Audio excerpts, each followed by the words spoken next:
Welcome back. We're talking with Wendy Schneider from Green Hectares, and before the break we were talking a little bit about the Community Connector program. And we've got a few programs here that we want to chat about. Tell us a little bit more about this online facilitation that you started off with. Okay, the online facilitator, you're able to connect with across Canada, or quite frankly anywhere in the world, to be able to ask questions to regarding entrepreneurship, your business, etc., and they're able to actually source out resources and information. Perfect. So we have your website up right now. Getting onto this is doesn't take much effort either, does it? No, it's you literally can go to Green Hectares, go onto the online facilitator, and they'll get you connected. Fantastic. Now, rural spaces is a little different. We're going to just flip over to that. Tell us about how this is working. So rural spaces, what we understand in rural communities is that there's a lot of space there that it isn't always utilized to its full extent. So rural spaces is developed to actually be able to go back to the communities, community halls, any public community space, and be able to reserve some space there or go for training there. So you will be able to virtually connect with community halls, rural spaces online, and you basically see what's in a rural community, but also be able to reserve some space in it. And those communities can promote their events through this as well? Yes. Yeah. Oh, fantastic. Okay, rural tech, that's been a big one when we're talking about the technology and how the organization started. So tell us more about this one. So rural tech is basically to be able to bring into that community mobile labs that people will be able to take training on. So if I think of a 4-H group as an example, a lot of times the information that they may want together as a group could be handled online, so we'll have people be able to bring the laptops to them and be able to take training. If you're looking at an older community, which is often the case in rural communities, they're going to be able to take the workshops to be able to understand how to get online, how to change their business online, maybe develop a website, etc. Now, when you're going into these communities, how do you find the bandwidth issue? How is that dealt with? Is that a big problem still in rural Alberta? I know we have the SuperNet, but is that do you have workarounds for that kind of issue? Yeah, we do. There getting to be more and more community halls that have internet, but there's lots still that don't. So we are able to take a hub into, if we can get a signal, we can take a hub and actually be able to connect everybody.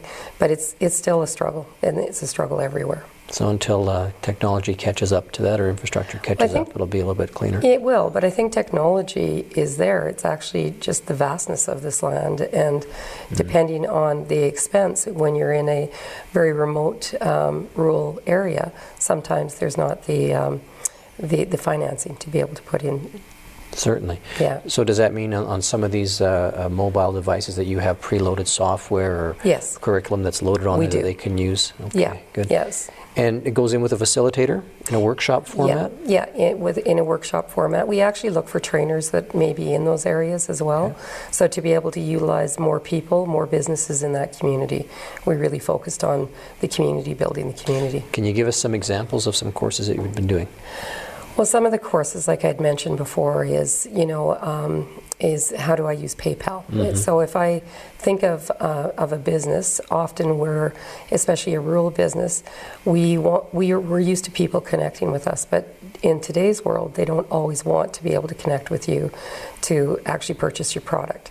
So as an example, even on our own farm, we put on a PayPal account on our site. We changed our site into multiple languages so that people don't have to actually connect with us. And it's just an example of ours, but that can happen in any business or any site anywhere, that you can actually start utilizing technology to bring that the money back into your business and into that area. Now, you mentioned the trinity of management previously. What kind of curriculum are you doing to reinforce that? Well, we put our facilitators through training, and then actually have them speak with the entrepreneurs. And I actually should qualify entrepreneurs. Entrepreneurs can be a business owner, but they can actually be entrepreneurial organizations. So we think of associations and organizations as entrepreneurial organizations, as entrepreneurs as well. So to be able to get that community and get that community hall, or get that group where they're actually optimizing whatever they're trying to do based on training, and to be able to change their world. So entrepreneur, farmer, Yeah. rural entrepreneur could be a business owner in the Yeah. town, somebody owns the grocery store there or whatever, Yeah. or even bringing in new business. Yeah. Would that fall into the place with, we talked about cooperatives a while back, would they fall into that group as well? Absolutely. For what you're doing? They absolutely do. So that would be an entrepreneurial organization. Okay. Now the last one here is Rural Voices. Tell us what's the need for that and why it exists. It looks like a great little tool. Well, it's a free tool, which is really nice. But Rural Voices is actually an online speakers bureau, so that you can actually be able to, whatever fits in a rural community, you may need a speaker in.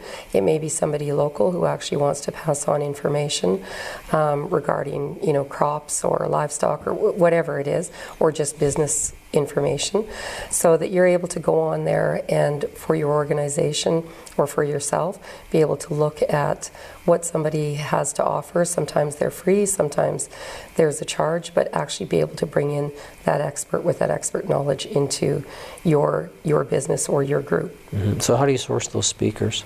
Through Rural Voices. We actually, wherever we go, anybody's able to source them through there, but we actually seek people who are speaking or who want to speak to groups.